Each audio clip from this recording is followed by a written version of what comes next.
today's news, President Dr. Mohamed Moise discusses investment opportunities with Malaysian businesses.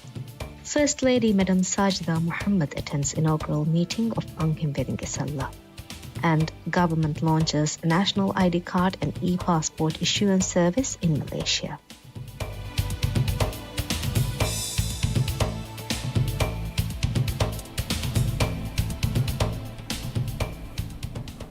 Bismillahirrahmanirrahim. Assalamu alaikum.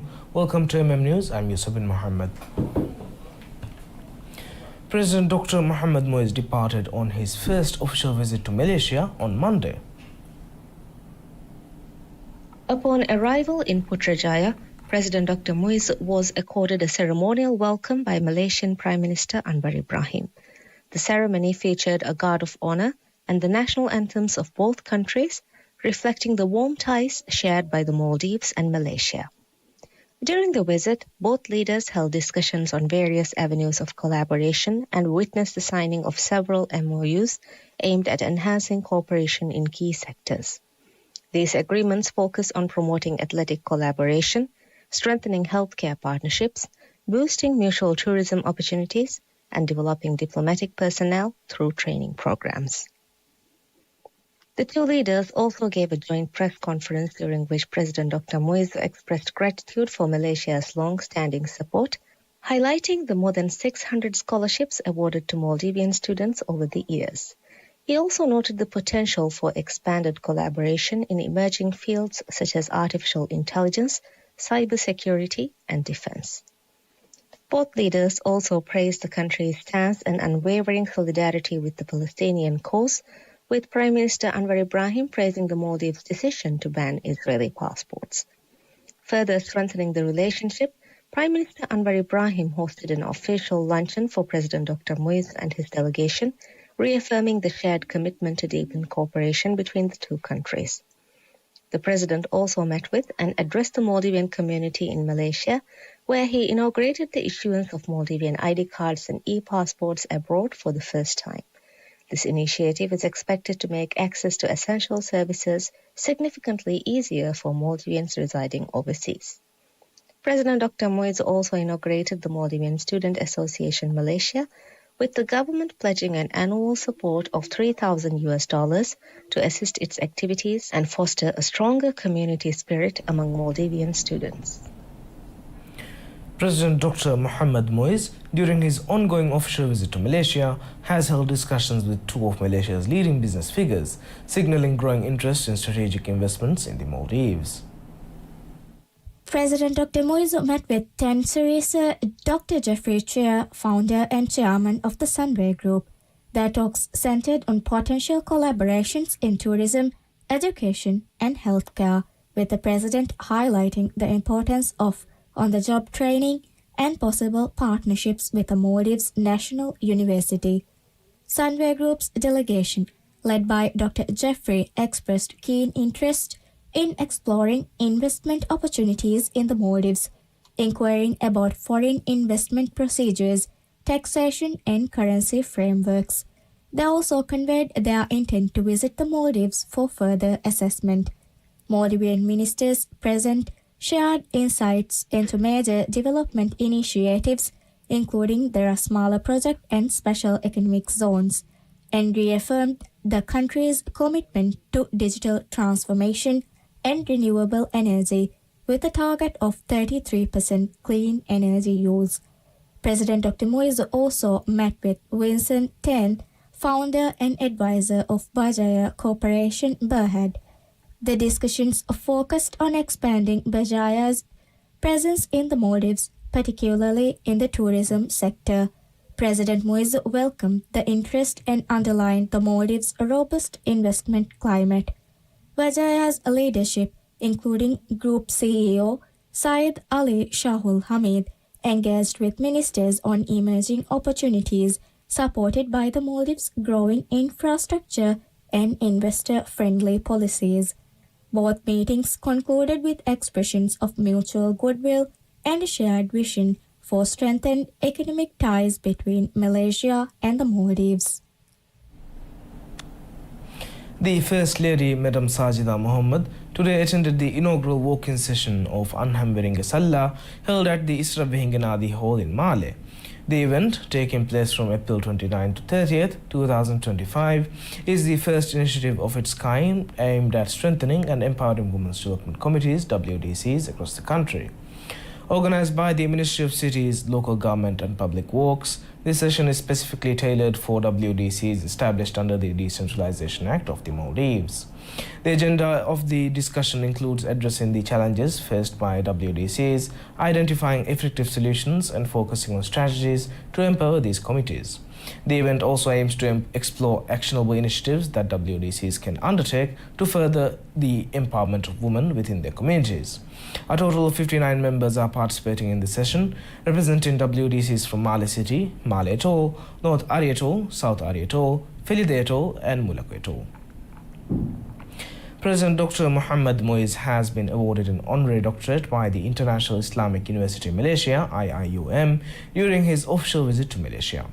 The honorary degree of Doctor of Philosophy in Islamic Leadership and Madani Development was presented at the II Special Convention 2025 by Her Royal Highness Tengku Ampuan Pahang, Tunku Aziza Amina Maimuna Iskandaria binti Almarhum Sultan Iskandar, the Pahang constituency head of IIUM. This is the first time a Maldivian has been conferred an honorary doctorate by IIUM. Following the presentation, President Dr. Muiz delivered a speech at the ceremony. In a statement, IIUM said that President Dr. Muiz has experience in urban planning and the development of policies based on modern techniques and Islamic principles. IIUM, a leading public university currently ranked 7th nationally, has long-standing ties with the Maldives. To date, 380 Maldivians have graduated from the university, underlining its important role in strengthening educational links between the two countries. President Dr. Muhammad Muiz has inaugurated the service of issuing ID cards and e-passports abroad for the first time. This service was officially inaugurated in Malaysia on 28 April 2025.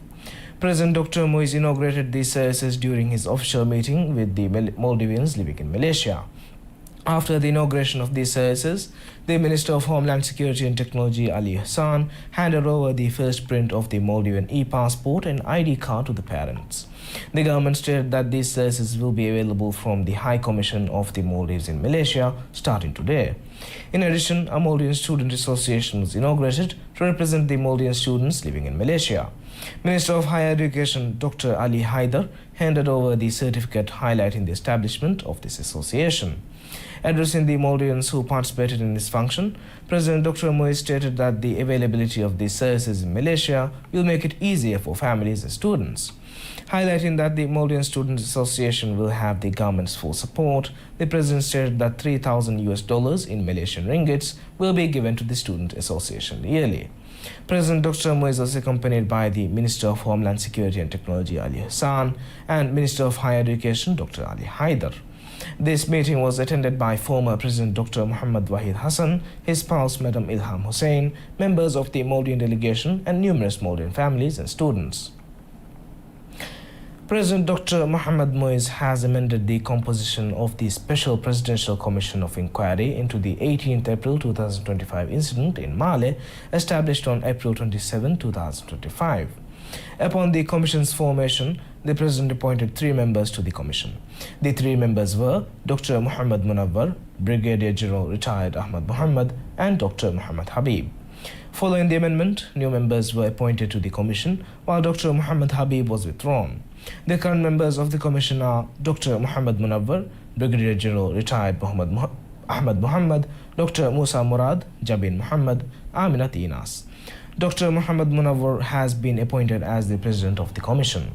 The Commission has been tasked with conducting an independent, autonomous and credible investigation into the incident involving a young person who was discovered collapsed on the rooftop of a building in Hemberu in Male City on April 18th. The Commission will remain active until the President formally announces that its mandate has been completed. In connection with the ongoing investigation, the police have taken Raud Ahmad Zilal of Gaf Eriadu into custody and remanded him for 5 days after his court appearance. The police also confirmed that a travel ban has been imposed on 8 persons of interest, including Raud. Investigators obtained court orders to search 2 properties linked to the investigation. Authorities also confirmed that Raud was with the young woman inside the building during the incident, with CCTV footage released by the police showing both of them together at the scene. We'll be back after a short break.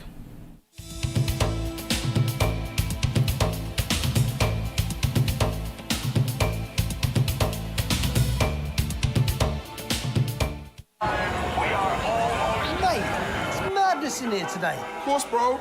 It's the kickoff. It's the new Premier League season. I'll be ready. Get loud. This is new faces, latest drip, and fresh trims. It's time to believe. The greatest league in the world is back. Brought to you by MediaNet. Kafa, tiga pocket and the no contact phone lani. Kafa, passport at the family gilligiayo. Kafe, Kanitani, for shigilligiayo. Kokko hasnuwe, kafe dani hajjan umra plan nagag. Konkamaka kafa haswambi. Ituru malumat Elite mobile app adi myelite.mv. Elite Ailaya, marhaba.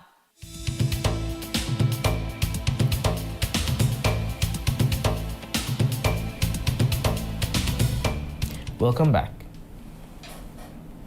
The government has proposed a general tobacco ban targeting all individuals born on or after January 1st, 2007 as part of an amendment to the Tobacco Control Act aimed at building a tobacco-protected generation. The first reading of the Tobacco Control Act Amendment Bill, tabled by Kimbidu MP Ali Ashraf, was presented in Parliament today. The bill proposes wide-ranging reforms to national tobacco regulation by legally restricting access to tobacco for all future generations born from 2007 onwards. Under the proposed law, it will be illegal for any person born on or after January 1st, 2007 to use, purchase or sell tobacco products. In addition, no individual will be permitted to sell tobacco products to persons within this age group, and those born in or after 2007 will be barred from participating in any transaction involving tobacco sales. The bill also introduces stricter compliance measures from tobacco vendors, requiring them to verify the age of every purchaser by inspecting an official identification document. This provision is intended to ensure that individuals from the restricted cohort are not sold tobacco products. Beyond tobacco control, the legislation includes new provisions addressing electronic cigarettes. The use and public possession of vaping devices will be expressly prohibited. Police officers will be empowered to stop individuals suspected of carrying or using such devices in public places.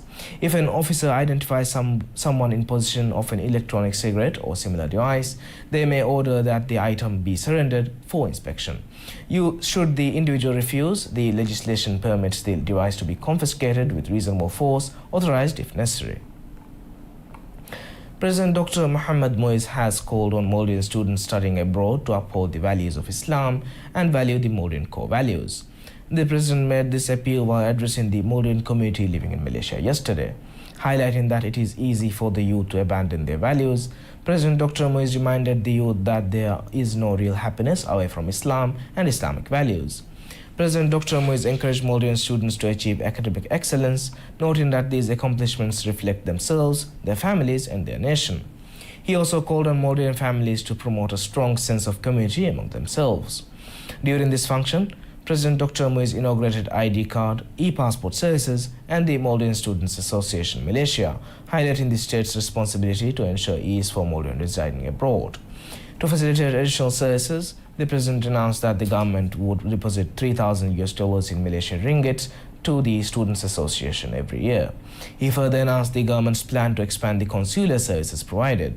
This meeting was attended by former President Muhammad Wahid Hassan, his spouse Madam Ilham Hussein, members of the Maldivian delegation, and numerous Maldivian families and students. IOT International Hospital India is set to open a new rehabilitation center in Mali City. The MIOT Rehab Center, located at Galalu Monimage, will officially launch on Wednesday and will be the country's first dedicated rehabilitation centre. The new centre aims to provide essential rehabilitation services for patients suffering from a range of conditions. MIOT Hospitals Management noted that the decision to open the centre follows a decade of building trust with Maldivian patients. The objective is to offer high-quality rehabilitation treatments locally, reducing the need for the patients to travel abroad for care, the hospital noted. The centre will offer rehabilitation services for neurological, cardiopulmonary, orthopedic, trauma-related and cancer-related conditions. A team of specialized doctors from various medical fields will deliver these treatments, ensuring comprehensive care for patients. In addition to rehabilitation services, the MIOT Rehab Centre will introduce the next-gen telemedicine service. This initiative will allow patients in the Maldives to access timely advice and consultations from super specialists based in MIOT Hospital in Chennai. MIOT Hospital has maintained close relations with the Maldives healthcare sector over the past 5 years, with specialist doctors from the hospital regularly visiting Male to offer consultations.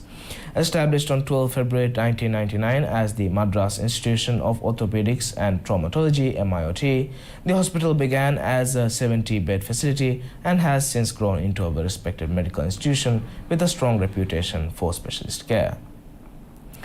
The Maldivian delegation has begun promoting the country at the Arabian Travel Market ATM 2025, one of the world's leading tourism fairs, held in Dubai from April 29 to May 1st. The Maldives Marketing and Public Relations Corporation (MMPRC) reported that 235 delegates from 110 companies are participating in the fair, with many setting up stalls showcasing the nation's culture and attractions. The event was launched with a group photo featuring Tourism Minister Tariq Ibrahim, MMPRC officials and industry professionals. Emirates Airline Chairman Sheikh Ahmed bin Saeed Al Maktoum also visited the Maldives Pavilion on opening day. This year marks a shift from the ITB fair in Germany to ATM as the Maldives' main international tourism event, following consultations with industry stakeholders. Dubai's accessibility helps avoid visa issues previously faced by participants. With 160 countries represented and 41 international media outlets covering the event, ATM 2025 is expected to significantly boost the Maldives' tourism profile. The National Mental Health Department (NMD) has launched a new book titled Voluntary Equating, focusing on the mental well-being of children and their parents. The book was officially inaugurated by the Minister of Health, Abdullah Nazim Ibrahim. Prepared in collaboration with UNICEF Maldives, the publication is available in both Divehi and English. It's specifically designed to engage children while promoting awareness and understanding of mental health issues within families. According to Dr. Shanuha Mansoor, consultant psychiatrist at the National Center for Mental Health, the book is intended to support children and parents experiencing various mental health challenges. She noted that the resource aims not only to address mental health conditions, but also to provide guidance on managing everyday emotional difficulties. The book features 4 stories, each reflecting mental health themes relevant to children in the Maldivian context. Drawing inspiration from the sea, a natural and cultural symbol of the Maldives, these stories are tailored to resonate with young readers. Additionally, the book includes a comprehensive guide for parents, offering practical advice on recognizing and responding to mental health concerns in children. Dr. Shanuha explained that the goal of the book is to provide support to children and families within the community. She emphasized that the publication is not limited to addressing mental illness, but also aims to tackle everyday challenges that may affect well-being. She expressed hope that the book would serve as a useful resource for both children and their parents. The launch event was attended by Ibrahim Abdul Razak Halim, CEO of Darmanta Hospital, along with mental health professionals from the National Center for Mental Health and senior officials from the Ministry of Health. Thank you for watching MM News. I'm Yusuf bin Muhammad and have a great day.